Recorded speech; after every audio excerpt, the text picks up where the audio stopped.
दोस्तों, आयुर्वेद के अनुसार नाश्ता राजा की तरह, दोपहर का भोजन राजकुमार की तरह और रात का भोजन गरीब की तरह करना चाहिए। आखिर इस लाइन के पीछे की कहानी क्या है और ऐसा क्यों कहा जाता है?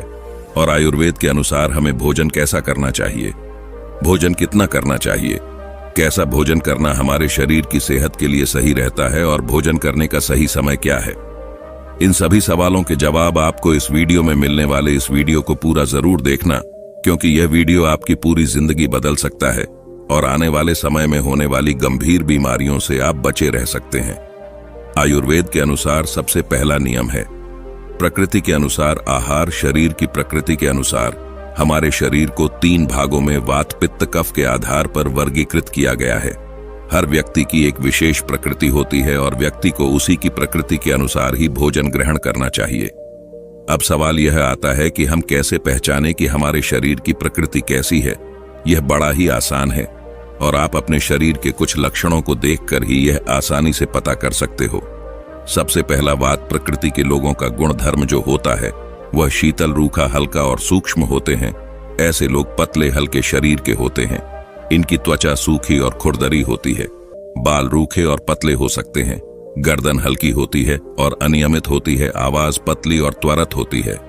और अगर बात करें इनके मानसिक लक्षणों की, तो ऐसे लोग तेज सोचने और निर्णय लेने में सक्षम होते हैं। चिंता और डर का प्रभाव जल्दी होता है। ऐसे लोग वात प्रकृति की श्रेणी में आते हैं। वात प्रकृति वाले लोगों को ऐसा भोजन का सेवन करना चाहिए जो गर्म, ताजा और पौष्टिक हो। इन्हें मीठे, खट्टे और नमकीन स्वाद वाले खाद्य पदार्थ लाभकारी होते हैं, जैसे कि घी, तिल का तेल, बादाम, अखरोट, पके हुए अनाज जैसे कि ओट्स और चावल, ताजे फल जिनमें आते हैं आम, अंगूर और हरी सब्जियां आदि आते हैं। इन्हें ठंडे, सूखे और हल्के भोजन से बचना चाहिए, क्योंकि यह वात को बढ़ा सकते हैं। इसीलिए गर्म सूप, हर्बल चाय और मसालेदार भोजन इनके लिए उपयुक्त होते हैं। दूसरे आते हैं पित्त प्रकृति वाले लोग। ऐसे लोग मध्य शरीर के होते हैं। त्वचा तेली और नरम होती है, साथ ही गर्म होती है। बालों में समय से पहले सफेदी या फिर झड़ने की समस्या इनको होती है। भूख और प्यास तेज होती है। ऐसे लोगों के शरीर का तापमान सामान्य से अधिक होता है। ऐसे लोगों को ऐसे भोजन का सेवन करना चाहिए जो ठंडा, ताजा और हल्का हो। इन्हें मीठे, कड़वे और कसैले स्वाद वाले खाद्य पदार्थ लाभकारी होते हैं, जैसे कि दूध, ताजे फल जिनमें सेब, तरबूज आदि आते हैं। हरी सब्जियां जैसे कि पालक, खीरा और ठंडी चीजें जैसे सलाद और चावल, तीखा तला भुना और बहुत ही मसालेदार भोजन से इन्हें बचना चाहिए, क्योंकि यह इनके पित्त को बढ़ा सकते हैं। इसीलिए ताजे फल, सब्जियां और ठंडी हर्बल चाय इनके लिए उपयुक्त होते हैं। और अंत में आते हैं कफ प्रकृति वाले लोग। कफ प्रकृति वाले लोग शारीरिक रूप से मजबूत और मोटे होते हैं। उनके शरीर में मांसपेशियों की मात्रा अधिक होती है और वे जल्दी से वजन बढ़ाने में सक्षम होते हैं। इनकी त्वचा कोमल, चिकनी और ठंडी होती है। बाल घने, काले और चमकदार होते हैं। कफ प्रकृति के लोगों की पाचन शक्ति धीमी होती है। उन्हें खाना पचाने में अधिक समय लगता है। कफ प्रकृति वाले लोग गहरी और लंबी नींद लेते हैं। कफ प्रकृति के लोगों को ऐसा आहार लेना चाहिए जो उनके शरीर में अधिक कफ को संतुलित कर सके। कफ प्रकृति वाले लोगों को गर्म, हल्का और मसालेदार खाना खाना चाहिए। यह उनके पाचन को बढ़ावा देता है। उदाहरण के लिए जैसे अदरक, हल्दी, काली मिर्च, दालचीनी, सूखा और कुरकुरा खाना कफ के भारीपन को कम करता है। उदाहरण के लिए भुना हुआ मखाना, कुरकुरी सब्जियां, उन्हें कम वसा और कम तेल वाला खाना ही खाना चाहिए। कफ प्रकृति वालों को दूध और डेयरी उत्पादों से बचना चाहिए, क्योंकि वे कफ को बढ़ा सकते हैं। इन्हें फल और सब्जियां खूब खानी चाहिए। शहद कफ को संतुलित करने में मदद करता है, इसीलिए उन्हें शहद का इस्तेमाल भी करना चाहिए। शहद को गर्म पानी या फिर चाय में मिलाकर पिया जा सकता है।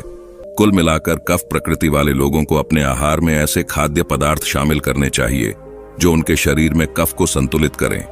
उन्हें गर्म, हल्का, सूखा और मसालेदार खाना पसंद करना चाहिए और अधिक ठंडा, भारी और तेलीय खाना खाने से बचना चाहिए। यह उनके पाचन और ऊर्जा स्तर को संतुलित रखने में मदद करेगा। यह तो हुआ शरीर की प्रकृति के अनुसार भोजन का चयन करना। अब आता है हमारा दूसरा नियम। आयुर्वेद के अनुसार सुबह का नाश्ता, दोपहर का भोजन और रात्रि का भोजन, इन सब के समय निर्धारित होते हैं। नाश्ता आपको सुबह 7 बजे से लेकर 9 बजे के बीच कर लेना चाहिए।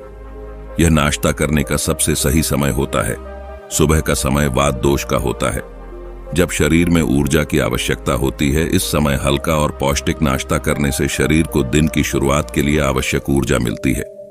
नाश्ता पेट के लिए हल्का और सुपाच्य होना चाहिए, जैसे ताजे फल, अंकुरित अनाज और दलिया। इसके बाद दोपहर का भोजन आपको 12 बजे से लेकर 2 बजे के बीच कर लेना चाहिए। यह समय पित्त दोष का होता है, जब पाचन अग्नि सबसे तेज होती है। इस समय भारी और मुख्य भोजन करना चाहिए ताकि भोजन अच्छी तरीके से पच सके और शरीर को आवश्यक पोषक तत्व मिल सके। दोपहर के भोजन में साबुत अनाज, दाल, सब्जियां और सलाद शामिल करना चाहिए और रात का खाना 6 बजे से लेकर 8 बजे के बीच कर लेना चाहिए। शाम का समय कफ दोष का होता है, जब शरीर और पाचन तंत्र धीमा हो जाता है। इसीलिए रात्रि के समय अधिक खाना लेने से बचना चाहिए और आपको गरीब की तरह भोजन करना चाहिए, यानी आपको कम मात्रा में भोजन करना चाहिए। इस समय हल्का और सुपाच्य भोजन करना चाहिए ताकि रात में पाचन क्रिया आसानी से हो सके। रात के खाने में हल्की सब्जियां, सूप, खिचड़ी जैसे खाद्य पदार्थ शामिल करने चाहिए। यह आपके लिए भोजन करने का सबसे सही समय है। इसके अलावा भोजन करते समय ध्यान और शांति रखें। जल्दी जल्दी या फिर तनाव में भोजन ना करें। भोजन के तुरंत बाद भारी व्यायाम या फिर सोना उचित नहीं है। भोजन से आधा घंटा पहले और आधा घंटा बाद में पर्याप्त पानी पिए, लेकिन भोजन के दौरान अत्यधिक पानी पीने से बचे। आयुर्वेदिक दृष्टिकोण से सही समय पर भोजन करने से न केवल तंत्र स्वस्थ रहता है, बल्कि यह शरीर की ऊर्जा और मानसिक शांति को भी बनाए रखता है। आयुर्वेद के अनुसार हमारा तीसरा नियम है भोजन की सही मात्रा। आयुर्वेद के अनुसार भोजन के साथ अनुपा करना भी जरूरी होता है। भोजन के साथ और बाद में पिया जाने वाला पानी या पेय पदार्थ अनुपा कहलाता है। आयुर्वेद में कहा गया है कि भोजन के दौरान थोड़ा सा पानी पीना चाहिए। बहुत ज्यादा पानी पीने से पाचन अग्निमंद पड़ सकती है। आयुर्वेद में कहा गया है कि पेट को 3 भागों में विभाजित करें। पेट का 1/3 भाग ठोस भोजन से भरा होना चाहिए। पेट का दूसरा तिहाई भाग तरल पदार्थों जैसे कि दाल, सूप, छाछ आदि से भरा होना चाहिए। पेट का आखिरी तिहाई भाग खाली रहना चाहिए ताकि पाचन क्रिया सुचारू रूप से हो सके। भोजन की मात्रा कितनी होनी चाहिए, यह भोजन के प्रकारों पर ही निर्भर करता है। आप हल्का भोजन ज्यादा भी खा सकते हैं, जिसमें फल, सब्जियां, सलाद आदि आते हैं, लेकिन वही आपके भारी भोजन जैसे कि मांस, घी, तेल युक्त भोजन की मात्रा थोड़ी कम होनी चाहिए। आयुर्वेद के अनुसार भोजन का चौथा नियम है भोजन की संगता। आयुर्वेद के अनुसार कुछ ऐसी चीजें हैं जिन्हें कभी भी एक साथ नहीं लेना चाहिए। दूध के साथ खट्टे फल जैसे संतरा या फिर अनानास नहीं लेना चाहिए। दूध के साथ मांस का सेवन नहीं करना चाहिए। खासकर मछली का सेवन आपको दूध के साथ कभी नहीं करना चाहिए। दूध के साथ नमक का सेवन करना वर्जित माना जाता है। भोजन के दौरान हल्के से भारी भोजन की ओर जाना चाहिए। पहले सलाद, फिर अनाज और अंत में प्रोटीन युक्त भोजन करना चाहिए। मीठा भोजन हमेशा भोजन से पहले लेना चाहिए ताकि पाचन क्रिया सही ढंग से हो सके। आयुर्वेद के अनुसार भोजन का 5वां नियम है उपवास करना, जिसे इंटरमिटेंट फास्टिंग कहते हैं। आयुर्वेद चिकित्सा पद्धति के कार्यकाल का यदि अवलोकन किया जाए तो हम पाते हैं कि आज की तुलना में उस समय का भारतीय समाज अधिक स्वस्थ और निरोगी था। आज के जैसे नाना प्रकार के रोग उस समय नहीं थे। इसका यह अर्थ कदापि नहीं है कि उस समय रोगों का आक्रमण नहीं होता था, किंतु उस समय के समाज आयुर्वेदिक सिद्धांत व धार्मिक मान्यताओं के आधार पर निरोग रहने का प्रयास करते। आयुर्वेद में लग्नम सर्वोत्तम औषध मतलब उपवास एक सर्वश्रेष्ठ औषधि है कहा गया है। आयुर्वेद में रोगों को ठीक करने के लिए, शरीर से विषैले तत्वों को बाहर निकालने के लिए उपवास का सुझाव दिया जाता है। इसका मुख्य उद्देश्य पेट को एवं आंतरिक अंगों की कार्यक्षमता को बढ़ाना होता है। आरोग्य की दृष्टि से सप्ताह में कम से कम 1 दिन का उपवास करना चाहिए। उपवास की यथाशक्ति 3 प्रकार से किया जा सकता है। पहला आता है निर्जला। इस प्रकार के व्रत या भास में खाने की बात तो छोड़ दें, पीने का पदार्थ भी नहीं लिया जाता है।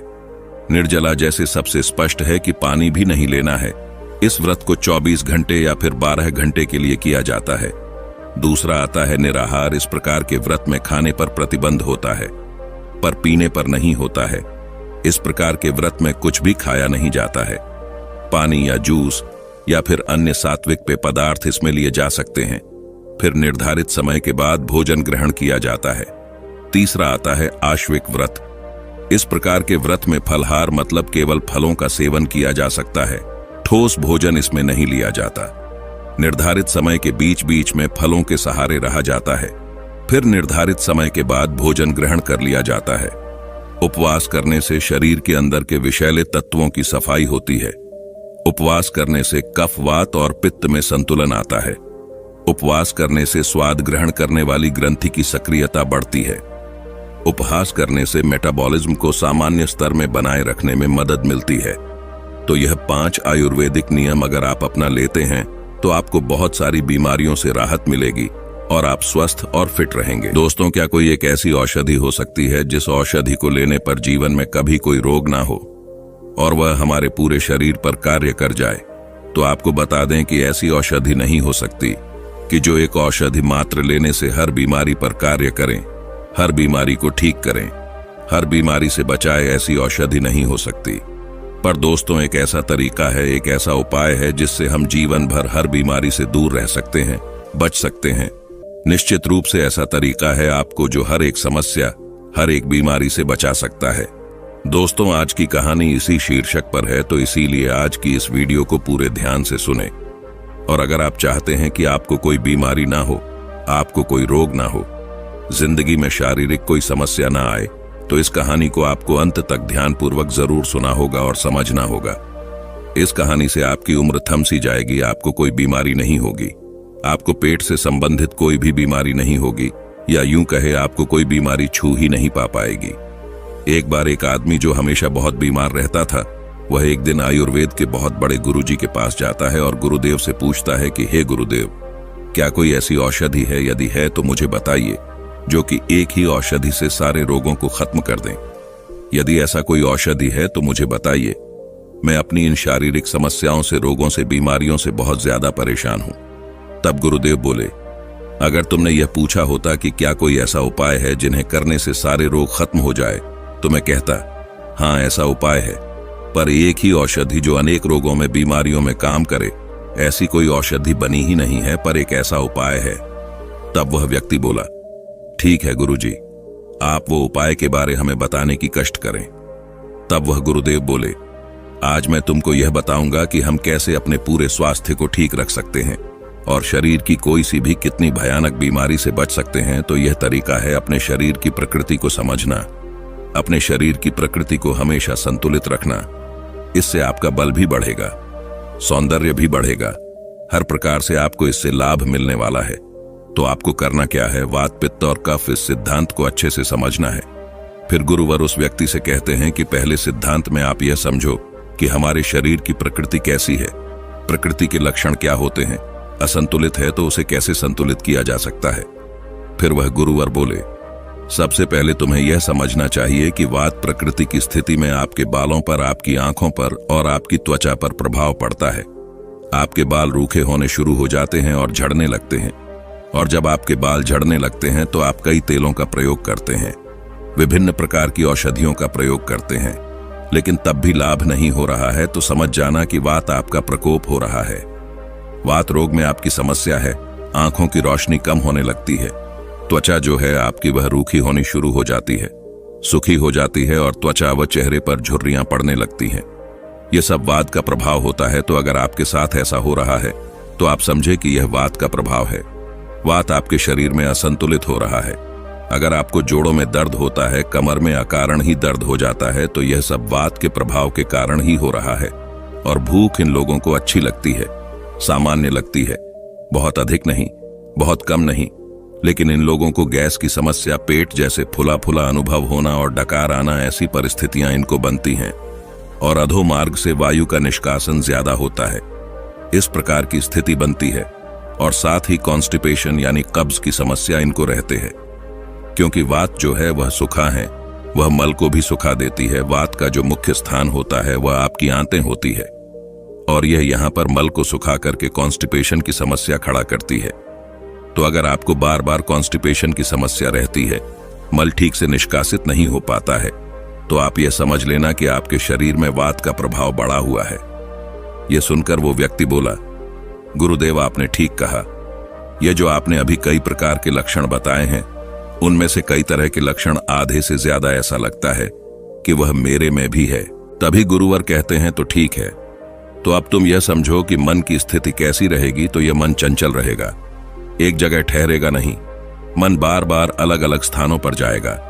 अगर वह ध्यान का अभ्यास करें और अपने काम में एकाग्र रहने की कोशिश करें तो कोशिश करना मुश्किल होगा। ध्यान बहुत ज्यादा भटक यह वाद का प्रभाव होता है। फिर गुरुदेव व्यक्ति से बोले, अब मैं तुमको यह बताता हूं कि अगर आप वात प्रकोप है तो आप किन चीजों का प्रयोग करके ठीक कर सकते हैं। तो आपको मुख्य रूप से बासी भोजन और भारी भोजन का त्याग करना है। जब आप ज्यादा मात्रा में भोजन कर लेते हैं तो आपके पेट पर दबाव बनता है, भोजन सड़ता है और वहां से वात बनना शुरू हो जाता है। और जो आपकी पाचन शक्ति है वह भी मध्यम हो जाती है, वह भी तेज नहीं होती है। ऐसा नहीं होता है कि वह कुछ भी पचा लेगा, तो आपको भारी भोजन नहीं करना है, गरिष्ठ भोजन नहीं करना है, हल्का सुपाच्य और संतुलित भोजन करना है। अब बात करते हैं कि वात को खत्म कैसे किया जा सकता है। इसमें आपको गाय के देसी घी का प्रयोग करना है। जब आप गाय के देसी घी का प्रयोग करते हैं तो इससे आपके वात का प्रभाव कम होता है और साथ ही साथ आप तिल के तेल का प्रयोग करें। तिल का तेल आप भोजन में प्रयोग कर सकते हैं। तिल के तेल की आप शरीर में मालिश करते हैं तो वह भी अत्यंत लाभकारी होगा। और जब आप तिल के तेल को रात्रि में सोने से पहले 1 चम्मच मात्रा में लेते हैं तो सुबह कॉन्स्टिपेशन के लिए भी अच्छा है और आपके वात के प्रभाव को शांत करने के लिए भी अच्छा है। आपको बहुत ज्यादा व्यायाम नहीं करना है। अगर आप हल्का व्यायाम करते हैं तो वात की स्थिति में आपको जरूर लाभ होगा। अब आगे बढ़ते हैं कि अगर कि पित्त के लक्षण हो तो उसे कैसे संतुलन करते हैं, क्या करना है। तो पित्त के लक्षण में बाल सफेद होते हैं। वात की स्थिति में बाल झड़ते हैं तो पित्त की स्थिति में बाल सफेद होते हैं। बाल अगर आपके सफेद हो रहे हैं तो समझ जाइए कि पित्त का प्रभाव आप में बढ़ा हुआ है। चेहरे पर कील, मुंहा से फोड़े, फूंसी की समस्या और पिंपल की समस्या इन लोगों में ज्यादा रहती है। साथ ही जो यह लोग भोजन करते हैं, अगर उसमें मिर्च मसाले वाली सब्जी ज्यादा होगी तो यह और भी अत्यधिक नुकसान पहुंचाता है। इसलिए इन लोगों को मिर्च मसालों का त्याग करना है। फास्ट फूड, जंक फूड, बहुत ज्यादा तेल में तली हुई चीजों का तो त्याग करना होता है। अगर आप अच्छा सुपाच्य भोजन करते हैं तो आपके इसे लाभ होगा। अगर आपको एसिड बहुत बनता है, खट्टी डकार आती है और कब्ज की बहुत ज्यादा समस्या होती है तो ऐसा समझे कि आपका पित्त प्रकोप है। पित्त की समस्या है तो पाचन का विकार हो सकता है। तो ऐसे में आपको सबसे पहले ध्यान देना होगा। आहार में आपको अपने आहार का ध्यान रखना होगा। आपको एसिडिक चीजों का प्रयोग कम से कम करना होगा और अल्कलाइन यानी क्षारीय चीजों का प्रयोग आपको ज्यादा करना है।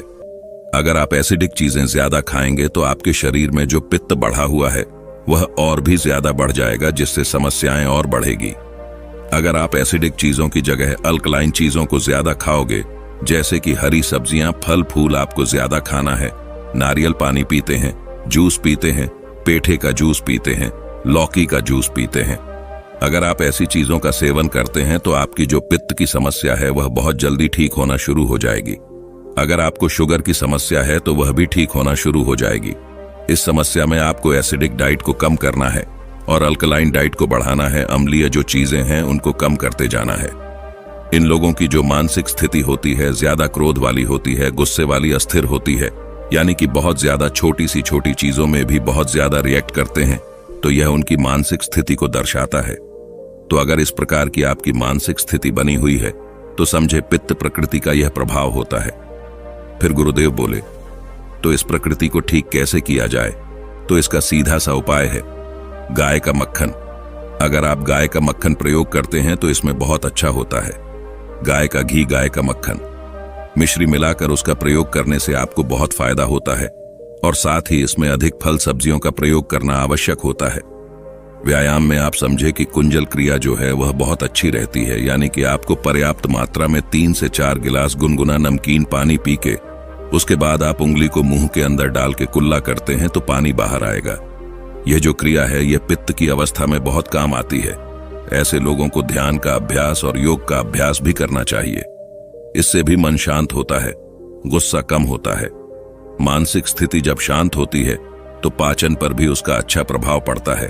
और आपकी जो अल्सर जैसी समस्या है, पित्त बढ़ रहा है, तो ऐसे में मानसिक समस्या इसे कम करने में आपकी मदद करती है। अब बात करते हैं कफ प्रकृति में क्या लक्षण दिखाई देते हैं। कफ प्रकृति को एक अच्छी प्रकृति माना जाता है। इसमें त्वचा बहुत अच्छी रहती है। इसमें आपकी त्वचा, आपकी आंखें और आपके बाल सब अच्छा रहता है। आपका पाचन भी ठीक रहेगा, बहुत ज्यादा भूख नहीं लगेगी लेकिन सामान्य भूख लगेगी। लेकिन आप यह समझे, जो आपकी कफ प्रकृति है, इसमें आप जो कुछ भी खाएंगे उससे आपका वजन बहुत तेजी से बढ़ेगा। आप में ओबेसिटी यानी कि मोटापे की समस्या रहने वाली है। जो म्यूकस है यानी बलगम वो बढ़ता है। खांसी जुकाम की समस्या रहती है। ओबेसिटी के कारण होने वाली जो भी बीमारियां हैं जैसे कि डायबिटीज इत्यादि की दिक्कत प्रधानता में रहती है। यह कफ प्रकृति के व्यक्तियों में अधिक रहती है। ऐसे व्यक्ति अगर अपने आप को सक्रिय रखते हैं, अच्छी जीवन शैली को अपनाते हैं तो फिर ठीक है। लेकिन अगर यह निष्क्रिय हो जाते हैं, मतलब कोई काम नहीं करते हैं, शारीरिक मेहनत नहीं करते हैं, शारीरिक रूप से एक्टिव नहीं रहते हैं, तो ऐसी स्थिति में कफ प्रकृति जो बनती है उसमें जो मानसिक स्थिति होती है वह व्यक्ति की शांत होती है, मिलनसार स्वभाव होता है। यह संतुलित मस्तिष्क के साथ रहते हैं। इसमें तमोगुण से ऊपर उठना जरूरी होता है और इसके लिए सक्रिय रहना जरूरी होता है। इसमें घी का, तेल का या फैट वाली चीजों का उपयोग करना निषेध होता है। इन लोगों को यह सब चीजें ग्रहण नहीं करनी होती हैं क्योंकि इससे और ज्यादा फैट बढ़ने लगता है। अगर आप फैट वाली चीजें लेंगे तो इससे आपको नुकसान देखने को मिलेंगे। जो फैट है, मोटापा है, वो इसमें बढ़ता है। तो जो आपका मांस है, इसे ठीक करने के लिए आप सौंठ, इलायची, हल्दी, दालचीनी का प्रयोग कर सकते हैं। आप इस प्रकार की चीजों का प्रयोग करते हैं तो इसका संतुलन होता है। व्यायाम की बात करें तो कफ प्रकृति के व्यक्तियों को पूर्ण शक्ति व्यायाम करना चाहिए, अधिक व्यायाम करना चाहिए। ऐसा व्यायाम करना चाहिए जिससे कि उनके शरीर से पसीना निकले, जिससे कि उन्हें थकान का अनुभव हो। ऐसा व्यायाम उनके लिए उपयोगी रहेगा। साथ ही साथ इनके लिए उपवास बहुत अच्छा रहेगा। हफ्ते में 1 दिन उपवास तो कफ प्रकृति के लोगों को करना चाहिए। अधिक पूर्ण व्यायाम यानी कि अच्छा व्यायाम, और इसके साथ ही अगर यह उपवास करते हैं तो इससे उन्हें बहुत अच्छे लाभ मिलते हैं। तो इस तरह की स्थितियों में आप अपने लक्षणों को देख सकते हैं, मिला सकते हैं कि आपके मानसिक और शारीरिक लक्षण किस तरह से मेल खाते हैं। तो अगर आपको लगता है कि 2 तरह से मेल खाते हैं तो आप समझे कि 2 प्रकृति के योग भी आपको एक प्रकृति बनाता है। यानी कि आपको वात पित्त हो सकता है। पित्त कब हो सकता है, वात कब हो सकता है, इस प्रकार से भी प्रकृतियां बन सकती हैं। तो आपको इस पर ध्यान देना है और उस प्रकृति के अनुसार आपको अपना आहार लेना है। और आपको जो चीजें निषेध बताई है उन चीजों का त्याग करना है, और जो चीजें आपको लेने के लिए कही गई हैं वो चीजें आपको जरूर लेनी है।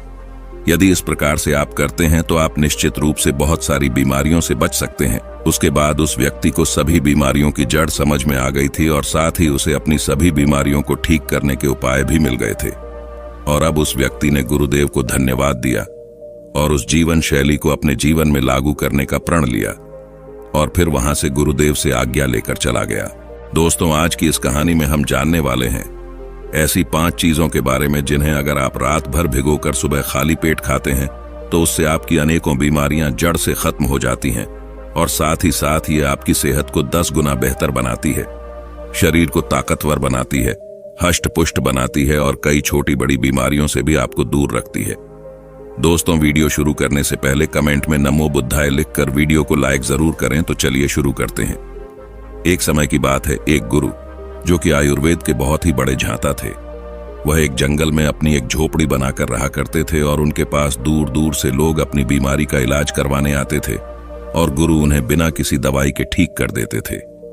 ऐसे ही उनके पास एक दिन एक युवक आता है और उन्हें प्रणाम करता है। इसके बाद वह युवक उन गुरु से कहता है, गुरुवर, मैंने आपके बारे में बहुत सुना है कि आप बिना किसी दवाई के हर बीमारी को ठीक कर देते हो।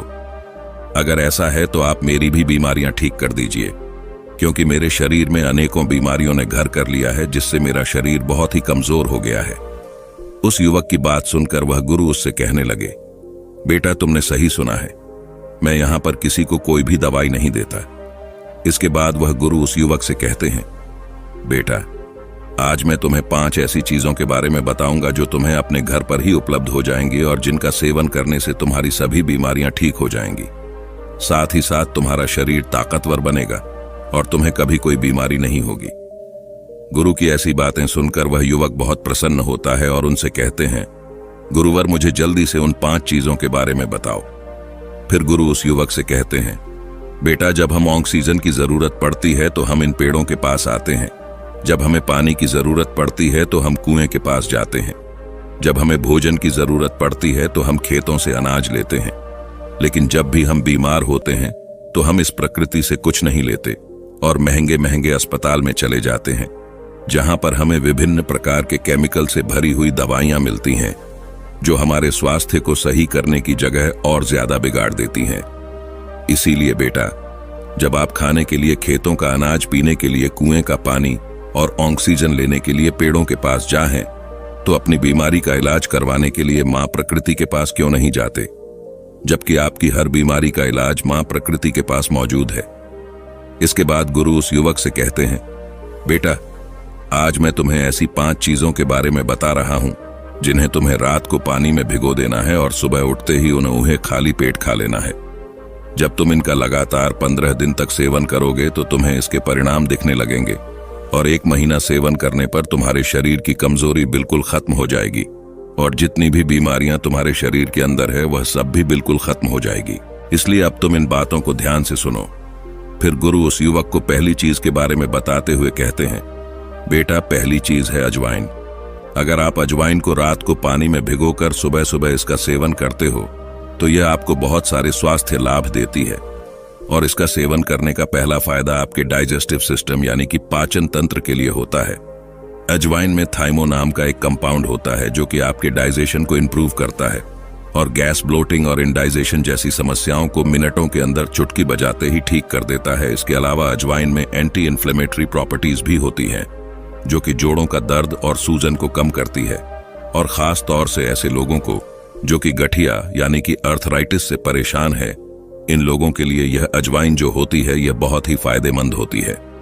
अजवाइन के अंदर एंटीऑक्सीडेंट प्रॉपर्टीज भी होती हैं जो कि आपको क्रॉनिक डिजीज जैसे कि डायबिटीज, मधुमेह, अर्थराइटिस, गठिया और कैंसर से लड़ने में भी मदद करती है। बेटा, अजवाइन आपके मेटाबॉलिज्म को भी बूस्ट करती है और बॉडी में वाटर रिटेंशन को भी कम करती है, जिससे कि बॉडी का जो एक्सेस वेट होता है वह कम होता है, यानी कि आप फिट और स्लिम दिखाई पड़ते हैं। इसके बाद गुरु उस युवक से कहते हैं, बेटा, अब मैं आपको अजवाइन को किस तरह से इस्तेमाल करना है उसके बारे में बताता हूं। बेटा, अजवाइन का इस्तेमाल करने के लिए आप रात को 1 चम्मच अजवाइन को 1 गिलास पानी के अंदर भिगो कर रख दें। सुबह इस पानी को आप छान लीजिए और अजवाइन को पीसकर 1 गिलास गर्म दूध या फिर 1 गिलास पानी के साथ इसको ले लीजिए। और जो अजवाइन का पानी आपका बचा है, जिसमें रात भर आपने इसको भिगो कर रखा था, उसको आपको फेंकना नहीं है। इसको आप एक बोतल में भरकर रख लीजिए और दिन भर में थोड़ा थोड़ा पीते रहे।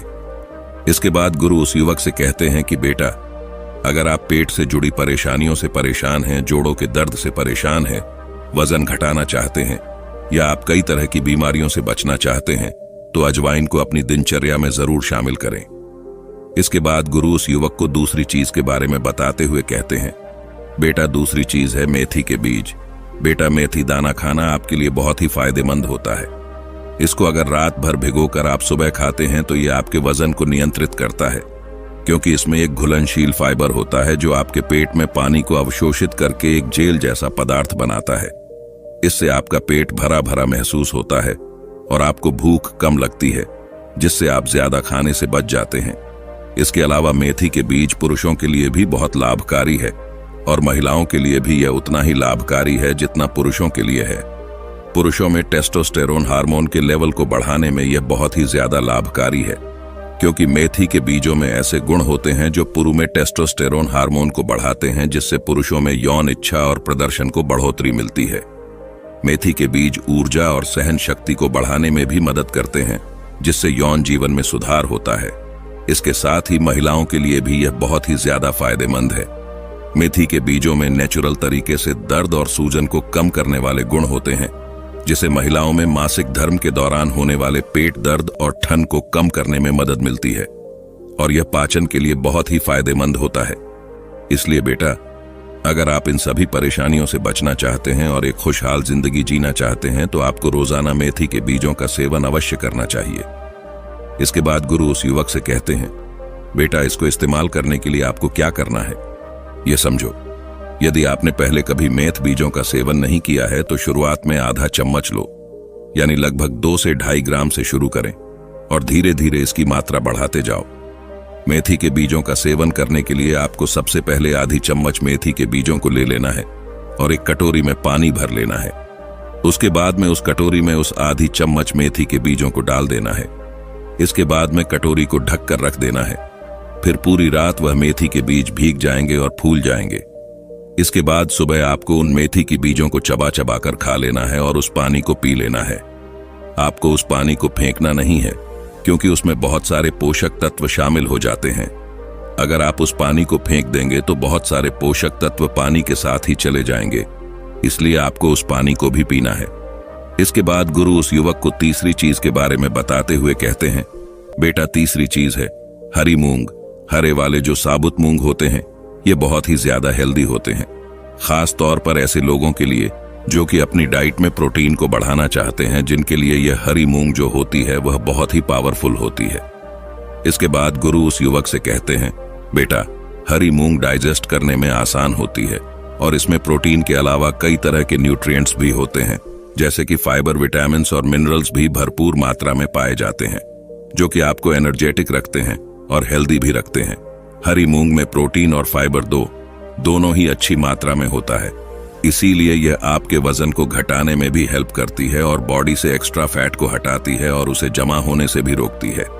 और इसका सबसे महत्वपूर्ण काम यह है कि यह आपके दिल के लिए बहुत ज्यादा लाभदायक है, क्योंकि यह जो आपकी नसें होती हैं उनके अंदर बैड कोलेस्ट्रॉल, एलडीएल कोलेस्ट्रॉल को कम करने का काम करती है और आपकी नसों को साफ करती है, जिससे आपका दिल स्वस्थ रहता है। बेटा प्रोटीन जो कि हरी मूंग के अंदर आपको मिलता है, यह हमारी बॉडी के लिए बहुत ही जरूरी होता है, इसलिए इसको सही मात्रा में आपको लेना चाहिए, क्योंकि अगर आप इसको सही अमाउंट में अपनी डाइट में शामिल नहीं करते हैं तो उसकी वजह से आपके अंदर प्रोटीन की कमी हो सकती है और इससे कमजोरी हो सकती है।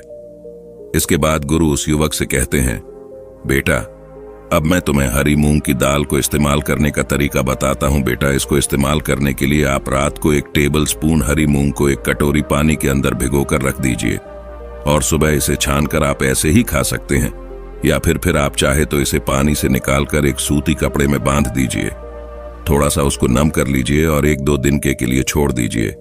1-2 दिन में यह अंकुरित हो जाएगी और इस तरह से भी आप इसको खा सकते हैं। इसके बाद गुरु उस युवक से कहते हैं कि बेटा अंकुरित करने से क्या होता है कि हरी मूंग जो होती है इसके न्यूट्रिएंट्स जो होते हैं वह और भी ज्यादा बढ़ जाते हैं और इसका टेस्ट भी बढ़िया हो जाता है। लेकिन बेटा एक बात का ख्याल रखना कि जो मूंग का भिगोया हुआ पानी होता है, वह पानी जिसमें आपने मूंग को भिगोया था उसको आपको कभी नहीं पीना है, उसको आपको फेंक देना है, क्योंकि इसके अंदर कई सारे एंटी न्यूट्रिएंट्स होते हैं जो आपके लिए अच्छे नहीं होते हैं। साइंस और आयुर्वेद दोनों ही मूंग के बेनिफिट को मानते हैं। दोस्तों, साइंस इसके न्यूट्रिशन वैल्यू को समझता है, जबकि आयुर्वेद में इसको त्रिदोष माना गया है, मतलब कि यह वात, पित्त और कफ तीनों दोषों को बैलेंस कर सकता है। इसीलिए बेटा अगर आप चाहते हो कि एक ही चीज से आपको ताकत भी मिले, आपका डाइजेशन भी अच्छा रहे, आप दिन भर ऊर्जावान भी रहे, आपकी हेल्थ भी अच्छी रहे, आपका दिल भी स्वस्थ रहे, तो रोजाना सुबह हरी मूंग की दाल को खाना शुरू करें। इसके बाद गुरु उस युवक को चौथी चीज के बारे में बताते हुए कहते हैं, बेटा चौथी चीज है अंजीर। बेटा अंजीर भी एक बहुत ही पावरफुल चीज है। अगर आप इसको रात में भिगोकर सुबह खाते हैं तो इसके बहुत अच्छे फायदे आपको मिल जाते हैं। अंजीर आपकी स्किन के लिए सबसे ज्यादा फायदेमंद है। इसका सेवन करने से आप लंबे समय तक जवान दिखाई पड़ते हैं। यह एक एंटी एजिंग फूड है जो आपकी बढ़ती उम्र के असर को कम करता है। यह सूखी त्वचा, एक्जिमा, खुजली, एलर्जी, दाग धब्बे और झुर्रियों जैसी समस्याओं को ठीक करता है। नियमित सेवन से रंगत और त्वचा की लचकता में सुधार होता है। अंजीर पुरुषों और महिलाओं दोनों में ही रिप्रोडक्टिव हेल्थ और फर्टिलिटी को बढ़ाता है। पुरुषों में यह शुक्राणु संख्या और गतिशीलता को बढ़ाता है, जब महिलाओं में यह ओवुलेशन को नियमित करता है और फर्टिलिटी में सुधार करता है। अंजीर पाचन समस्याओं, विशेषकर कब्ज के लिए अत्यंत लाभकारी होता है, क्योंकि इसमें उच्च मात्रा में फाइबर होता है। रात में दूध के साथ अंजीर का सेवन करने से पुरानी कब्ज जो होती है उससे राहत मिलता है, पाचन में सुधार होता है और गैस कम होती है। बेटा अंजीर को रात भर पानी में भिगोकर रखना चाहिए और सुबह इसको खाना चाहिए। भिगोए हुए अंजीर को खाने से इसका पाचन आसान होता है और इसके जो पोषक तत्व होते हैं वह बेहतर तरीके से हमारी बॉडी में अब्जॉर्ब होते हैं। एक्सरसाइज के बाद अंजीर खाने से शरीर को तुरंत ऊर्जा मिलती है और मसल्स की रिकवरी में यह काफी मदद करता है। अंजीर खाने का बहुत ही ज्यादा लाभ आपको होता है, लेकिन इसे सीमित मात्रा में आपको खाना चाहिए। सामान्यतः दिन में 2 से 3 अंजीर खाना आपके स्वास्थ्य के लिए बेहतर है। इससे अधिक मात्रा में अंजीर खाने से आपको पेट से संबंधित समस्याएं हो सकती हैं, जैसे गैस, पेट दर्द या दस्त। इसके बाद गुरु उस युवक को 5वीं चीज के बारे में बताते हुए कहते हैं कि बेटा, 5वीं चीज जो है वह है गोंद कतीरा। यह एक नेचुरल गोंद होता है जो कि गर्मियों के अंदर जैसे कि डिहाइड्रेशन, कमजोरी, सुस्ती और हीट स्ट्रोक बहुत ही कॉमन हो जाते हैं, तब आपको ठंडक और ताकत पहुंचाने का काम करता है। गोंद कतीरा में हाई फाइबर होता है जो कि आपके आंतों के मूवमेंट को बेहतर बनाता है। गोंद कतीरा से आपको कब्ज में आराम मिलता है और आपका हाजमा भी सुधरता है। गोंद कतीरा के अंदर एंटी इन्फ्लेमेटरी और हीलिंग प्रॉपर्टीज होती है जो बॉडी में दर्द और सूजन को कम करती है। ये वेट मैनेजमेंट में भी हेल्प करता है और लेडीज के अंदर मेंस्ट्रुअल साइकिल को रेगुलेट करने में भी हेल्प करता है। यानी कि अगर किसी महिला के या किसी लड़की के पीरियड्स जो है वह टाइम से नहीं हो रहे हैं तो गोंद कतीरा इसमें हेल्प करता है। इसके बाद गुरु उस युवक से कहते हैं कि अब मैं आपको गोंद कतीरा को इस्तेमाल करने का तरीका बताता हूं। इसके लिए बेटा, आपको रात को आधा चम्मच गोंद कतीरा लेना है। इसको आप एक कटोरी पानी में भिगो दीजिए। सुबह इस फूले हुए गोंद कतीरा को, जो कि दिखने में कॉटन की तरह लगता है, इसको आप दूध में डाल लें या फिर नींबू पानी में डालकर आप इसे पी सकते हैं। यह आपको ठंडक तो देगा ही देगा, साथ ही साथ आपकी हेल्थ को भी बूस्ट करेगा। इसके बाद गुरु उस युवक से कहते हैं कि बेटा, अब तुम्हें इन 5 चीजों का सेवन करना है। अगर तुम एक साथ इनका सेवन नहीं कर सकते तो तुम थोड़ी थोड़ी चीजों का सेवन कर सकते हो। जैसे तुम्हें 3 चीजों का सेवन अभी कर लिया, 2 चीज का सेवन बाद में कर लिया। बेटा, जब लगातार 1 महीने तक तुम इन चीजों का सेवन करोगे तो तुम्हारे शरीर के अंदर से जितनी भी बीमारी है वह जड़ से खत्म हो जाएगी और तुम्हारे शरीर में ऊर्जा का संचार होगा। दोस्तों, क्या आप भी घुटने के दर्द से, हाथ पैर के दर्द से, कमर दर्द से या फिर जॉइंट पेन से परेशान हैं? अगर हाँ, तो बस 10 मिनट में आपको अपने दर्द से राहत मिल सकती है, वह भी सिर्फ 2 पत्तों की मदद से।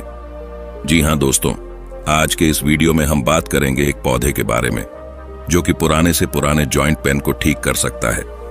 इस पौधे के बस 2 पत्तों से आप सिर्फ 10 मिनट के अंदर अपने घुटने के दर्द को, हाथ पैर के दर्द को, कमर दर्द को और जोड़ों के दर्द को जड़ से खत्म कर सकते हैं। आज हम बात करेंगे आक के पौधे के बारे में जिसका साइंटिफिक नेम है कैलोट्रोपिस प्रोसेरा। इस वीडियो में हम देखेंगे कि आक का पौधा क्या होता है, कैसे इसे पहचानते हैं, कैसे यह आपके जॉइंट पेन को आसानी से और तेजी से ठीक कर सकता है, इसके पत्तों को कैसे इस्तेमाल करना होता है और इसको इस्तेमाल करते समय किन किन सावधानियों को रखना जरूरी है। तो चलिए बिना किसी देरी के आज की इस इंटरेस्टिंग वीडियो को शुरू करते हैं और जानते हैं आक के पौधे के बारे में ये सभी चीजें पूरी डिटेल के साथ। उससे पहले चैनल को सब्सक्राइब करके कमेंट में ये बताएं कि आप वीडियो कहां से देख रहे हैं। दोस्तों, आक का पौधा, जो कि आयुर्वेद में अर्का के नाम से जाना जाता है और कुछ जगहों पर इसको मदार के नाम से जानते हैं, यह प्राचीन समय से यूज होती आई एक ट्रेडिशनल रेमेडी है जो कि पेन रिलीविंग प्रॉपर्टीज के लिए जानी जाती है। आक का पौधा इंडिया, पाकिस्तान, श्रीलंका और मिडिल ईस्ट के कुछ पार्ट्स के अंदर आपको इजली मिल जाएगा। यह पौधा आमतौर से रेतीली मिट्टी के अंदर होता है, सूखी जमीन में होता है, रोड के इर्द गिर्द पैदा होता है। झाड़ झंका में या फिर खंडहर वगैरह में आपको यह आसानी से देखने को मिल जाएगा। इसके पत्ते बड़े बड़े ओवल शेप्ड के होते हैं और पेल ग्रीन या फिर ग्रेश ग्रीन कलर के होते हैं। ये पत्ते मोटे मोटे और छूने में कुछ कुछ लेदर जैसे लगते हैं और एक fine layer on of hair से ये कवर्ड होते हैं, जिसकी वजह से कुछ कुछ वेलवेटी सा फील भी आपको देते हैं। इसके फूल जो है वह छोटे स्टार शेप के और लाइट पर्पल या फिर व्हाइट कलर के होते हैं, जिनका सेंटर जो है वह पर्पल होता है और ये फ्लावर्स हमेशा गुच्छ के अंदर रुकते हैं। जब आप इस प्लांट के किसी भी पार्ट को तोड़ते हैं तो इसके अंदर से एक मिल्की व्हाइट लेटेक्स निकलता है, जिसे कि आम भाषा में हम लोग दूध कह देते हैं। आक प्लांट के पत्तों में कुछ खास बायो एक्टिव कंपाउंड्स होते हैं जो कि एंटी इन्फ्लेमेटरी प्रॉपर्टीज और एनाल्जेसिक प्रॉपर्टीज रखते हैं, जो कि आपके दर्द और सूजन को कम करने में आपकी हेल्प करते हैं। खास तौर से आक के पत्तों के अंदर पाए जाने वाले 2 कंपाउंड्स कैलोट्रोपिस और कैलोटपग्निस इन्फ्लेमेटरी को हमारी बॉडी के अंदर इमिट करते हैं और इसकी वजह से पेन सिग्नल्स को ब्लॉक करके हमारे दर्द को और सूजन को कम करने में हमारी हेल्प करते हैं। स्टडीज ने यह दिखाया है दोस्तों कि यह कंपाउंड्स बॉडी के इन्फ्लेमेटरी रिस्पॉन्सेस को इफेक्टिवली रिड्यूस करते हैं। और अगर हम आयुर्वेद की बात करें तो एक प्लांट विशेष रूप से वात पसिफाइंग प्रॉपर्टीज के लिए जाना जाता है। वात दोष के इनबैलेंस की वजह से हमारे अंदर अर्थराइटिस या फिर जॉइंट पेन्स वगैरह पैदा होते हैं और आक इन इनबैलेंसेस को बैलेंस करने में मददगार होता है। आक के पत्तों तो में उष्ण और तीक्ष्ण गुण होते हैं। उष्ण गुण बॉडी को गर्म करते हैं जिससे कि सूजन और दर्द में आराम मिलता है, और तीक्ष्ण गुण स्टिफ्टेबिलिटी को इंप्रूव करते हैं। तो यह तो बात हुई दोस्तों कि आक के पौधे को हम कैसे पहचानेंगे, इसमें क्या क्या गुण होते हैं और यह कैसे हमारी बॉडी के अंदर दर्द को कम करता है, साइंस इसके बारे में क्या कहती है। अब आइए जानते हैं कि आक के पौधे के पत्तों को हम अपने जॉइंट पेन को दूर करने के लिए किस तरह से इस्तेमाल कर सकते हैं, और साथ ही यह भी हम जानने की कोशिश करेंगे कि इसको इस्तेमाल करते समय किन किन बातों का ध्यान रखना बहुत जरूरी है। दोस्तों, यह जो आक का पौधा है यह टॉक्सिक होता है नेचर में, और इसीलिए इसको इस्तेमाल करते समय सावधानी रखना बहुत ही जरूरी है। आगे इस वीडियो में मैं आपको इन सावधानियों के बारे में भी पूरी डिटेल से बताऊंगा, लेकिन उससे पहले अगर आपको वीडियो पसंद आए और कुछ नई जानकारी इससे मिले तो वीडियो को लाइक करके जरूर जाइएगा। चैनल पर नए हो और इस तरह की इंफॉर्मेशन, इस तरह की वीडियोस आगे भी देखना चाहे तो चैनल को सब्सक्राइब भी जरूर कीजिए। दोस्तों, यदि आपके या आपको परिवार के किसी भी सदस्य को जोड़ों का दर्द है तो आप इसका उपयोग कर सकते हैं। सबसे पहले इसके ऊपर आप हल्का सा तेल सरसों का लगा लीजिए और उसके बाद किसी तवे के ऊपर रख के हल्की आंच पर इसको गर्म कर लीजिए।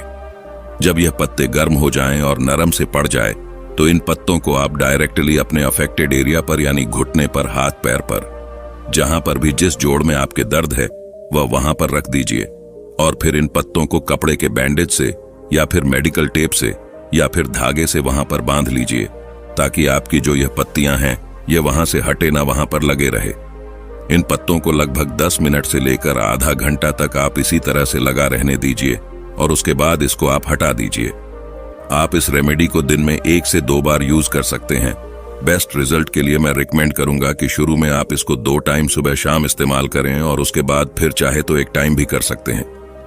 इन पत्तों को इस तरह से गर्म करके लगाने से आप देखेंगे कि पहली ही बार से आपको आपके दर्द में कमी महसूस होने लगेगी, और धीरे धीरे जब रेगुलर तौर पर आप इसको करते रहेंगे तो आपका जो दर्द है वह और भी ज्यादा तेजी से कम होना शुरू हो जाएगा।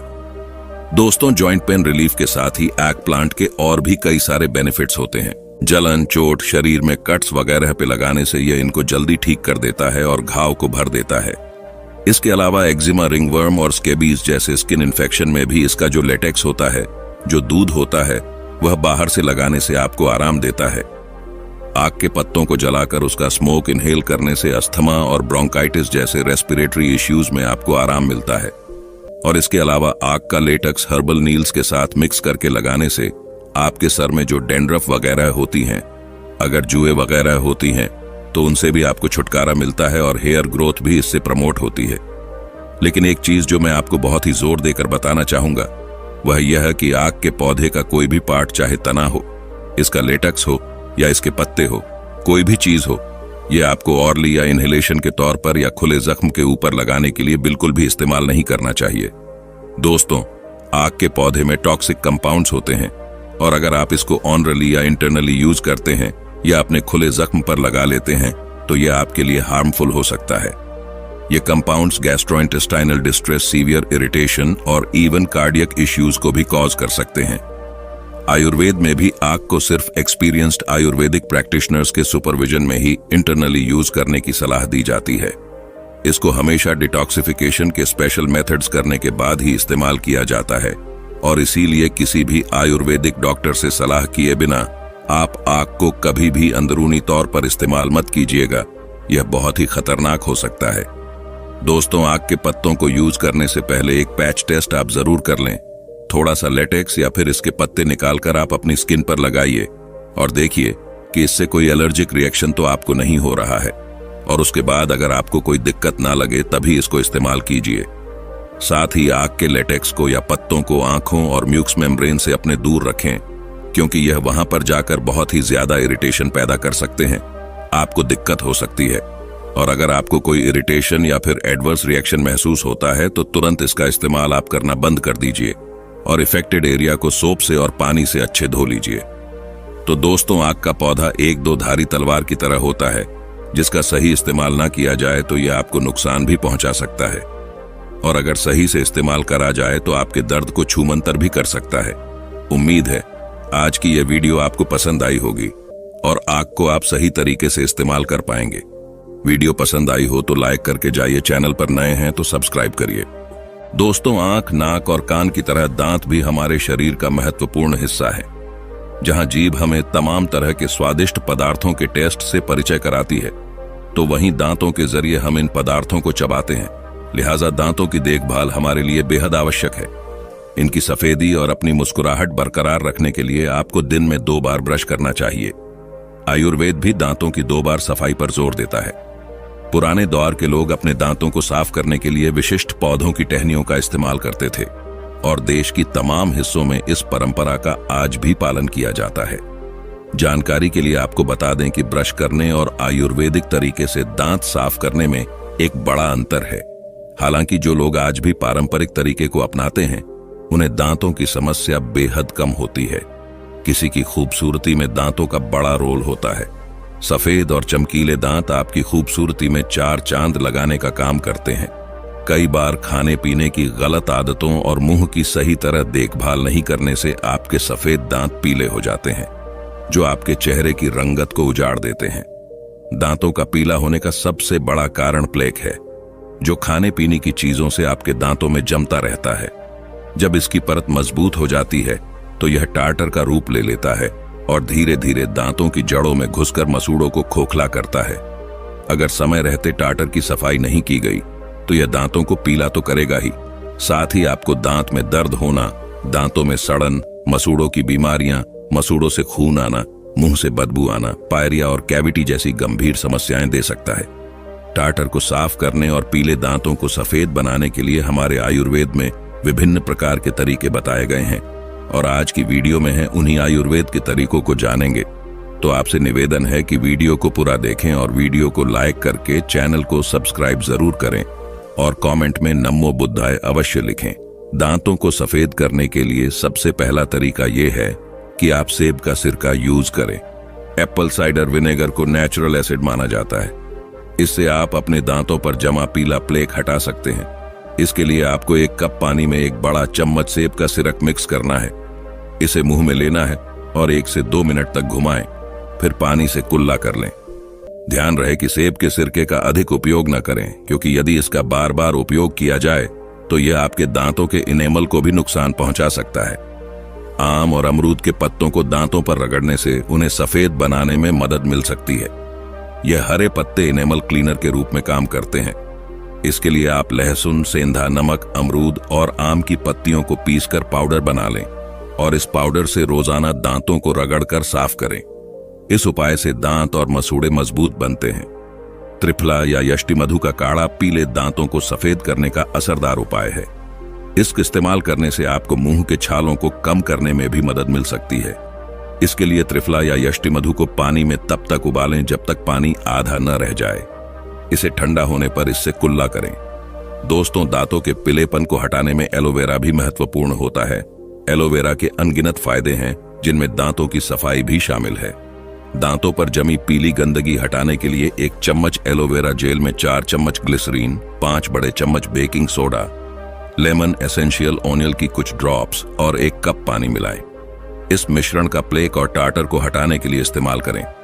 आयुर्वेद में नमक और सरसों के तेल को इन रोगों के लिए एक बढ़िया पारंपरिक उपचार माना गया है। आयुर्वेद के अनुसार नियमित रूप से सरसों के तेल और नमक से दांतों की सफाई करने से न केवल दांतों में सफेदी आती है, बल्कि मसूड़े की सूजन को कम करने में भी मदद मिलती है। इसके लिए 1 चम्मच सरसों के तेल में 1 चम्मच नमक मिलाकर इससे दांतों और मसूड़ों की मालिश करें। बाद में पानी से कुल्ला कर लें। दोस्तों, पुराने जमाने लोग अपने दांतों की सफाई के लिए कड़वे पेड़ों जैसे नीम, शीशम, आम और पीपल की टहनियों का प्रयोग करते थे। इनकी कड़वाहट से न सिर्फ मुंह की दुर्गंध दूर होती है, बल्कि दांत और मसूड़ों में भी मजबूती आती है। मालूम हो कि कड़वी जड़ी बूटियां मुंह से विषाक्त पदार्थों को बाहर निकालती हैं और सांसों की बदबू से भी लड़ती हैं। कड़वे पेड़ों की टहनियां बैक्टीरिया रोधी चिकित्सकीय गुणों से भरपूर औषधि की तरह होती है। पेड़ों की दातुन न सिर्फ आपके दांतों को स्वच्छ रखती बल्कि पाचन क्रिया में मदद करती है। साथ ही स्किन संबंधी समस्या से भी निजात मिलती है। दातुन को आप एक देसी यानी नेचुरल माउथ फ्रेशनर के तौर पर इस्तेमाल कर सकते हैं। आम, नीम, शीशम या पीपल जैसे पेड़ के डाल की किसी भी टहनी को तोड़ लें। दातुन के लिए आप 20 से 25 सेंटीमीटर की टहनी होनी चाहिए, जो कि आपकी उंगलियों में आसानी से आ जाए। इसके बाद आप टहनी को थोड़ी देर तक चबाएं। जब टहनी की नोक पर हल्के से ब्रिसल निकलने शुरू हो जाएं तो इसे ब्रश की तरह दांतों पर रगड़े। धीरे धीरे ये टहनी घिसने लगेगी और ऑटोमेटिक ही ब्रशनुमा बन जाएगी। इसे दांतों के अलावा जीभ पर भी लेकर जाएं। दातुन को आप जितनी देर तक मुंह में रखेंगे उतना ही आपको फायदा होगा। ग्रामीण लोग 1 घंटे या इससे अधिक समय तक दातुन करते हैं जब तक कि पूरी टहनी टूट न जाए।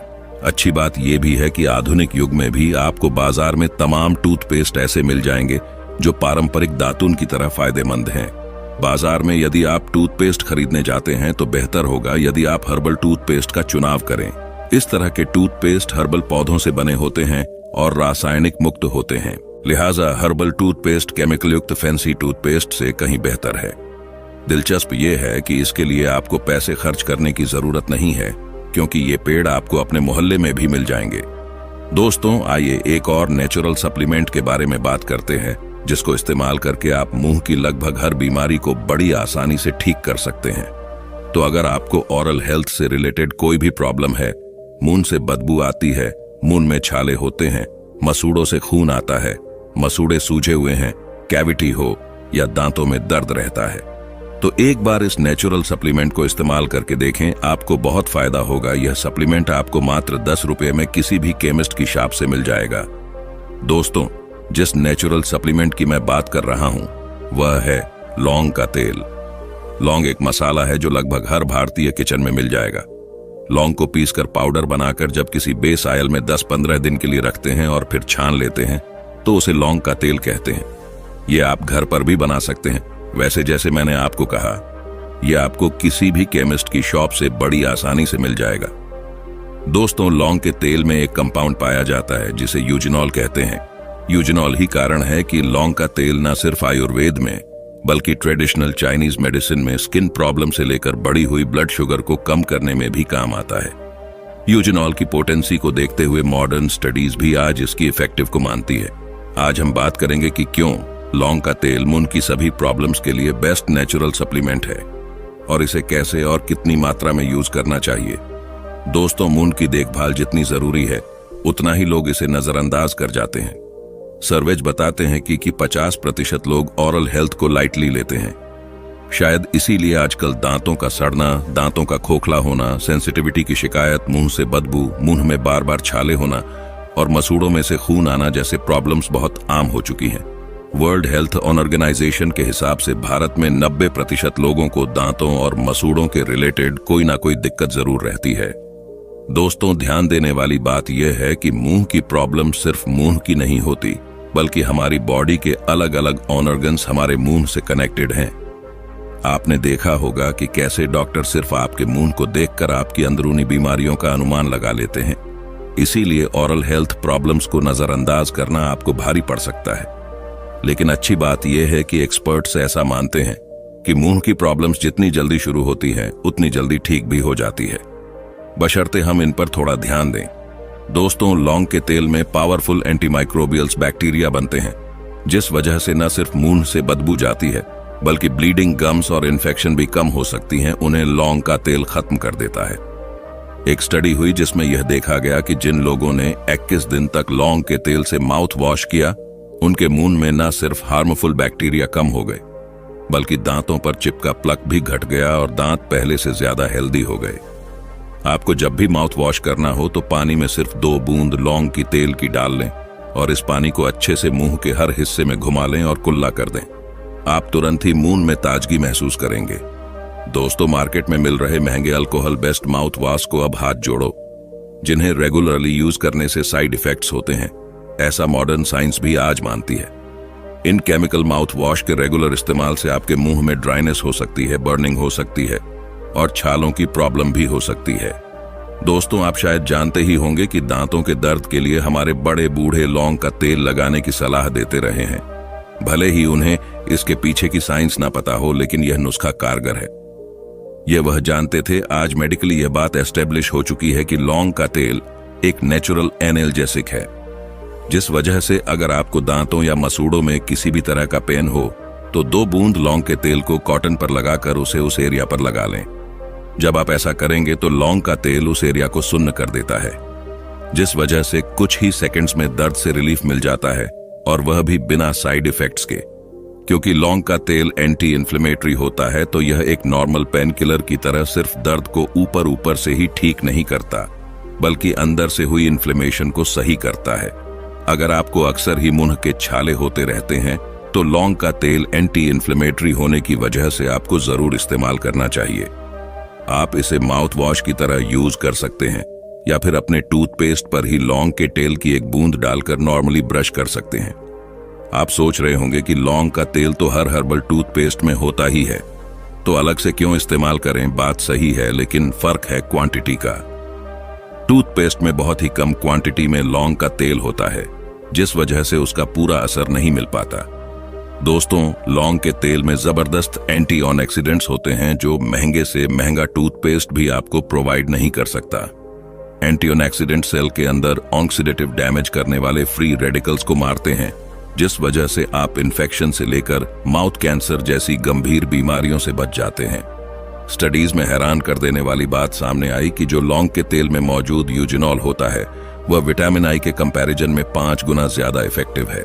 अगर आपको आइडिया ना हो तो मैं बताता चलूं कि विटामिन ई को मोस्ट पावरफुल एंटीनेडेंट्स में से एक माना जाता है। स्टडीज में देखा गया कि लौंग का तेल यूज करने से ट्यूमर की ग्रोथ रुक जाती है और कैंसर सेल्स मरने लगते हैं।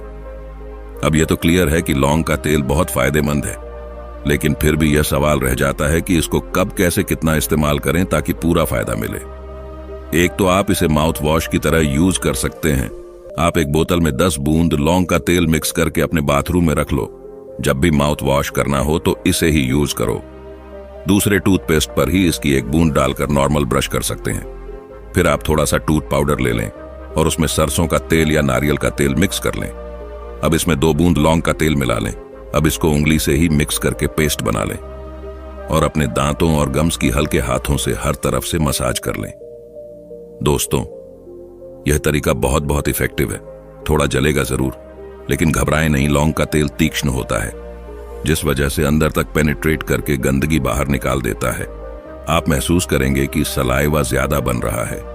यह सलाइवा बेसिकली मुंह का गंदा पानी होता है, जिसमें दांतों में सड़न पैदा करने वाले बैक्टीरिया होते हैं। थूक दें और फिर नॉर्मल पानी से कुल्ला कर लें।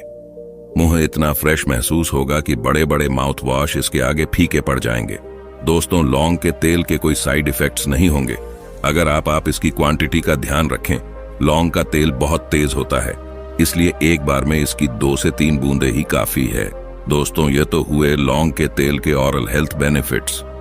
अब बात करते हैं कुछ बोनस बेनिफिट्स की। अगर आप इस लौंग के तेल की 2 बूंदों को आधा गिलास पानी में मिक्स कर लें और इसे रोज सुबह उठकर खाली पेट पी लें तो आपको इससे बहुत फायदे मिलेंगे। सबसे पहले तो आपकी पाचन शक्ति बढ़ेगी। पेट में अल्सर हो तो उसमें आराम आने लगेगा। लौंग का तेल क्योंकि इंसुलिन की प्रोडक्शन को बढ़ाता है, इस वजह से ब्लड शुगर कम होगी। यह खून को नेचुरली पतला करता है, जिस वजह से आर्टरी में ब्लॉकेज नहीं होती। इसे आप सर दर्द या पेट दर्द के टाइम पर भी नेचुरल पेन किलर की तरह इस्तेमाल कर सकते हैं। दोस्तों, इसी तरह हमारे आयुर्वेद के पास हर बीमारी का बेहतरीन इलाज मौजूद है। केवल आपको इन सब का उपयोग करना आना चाहिए।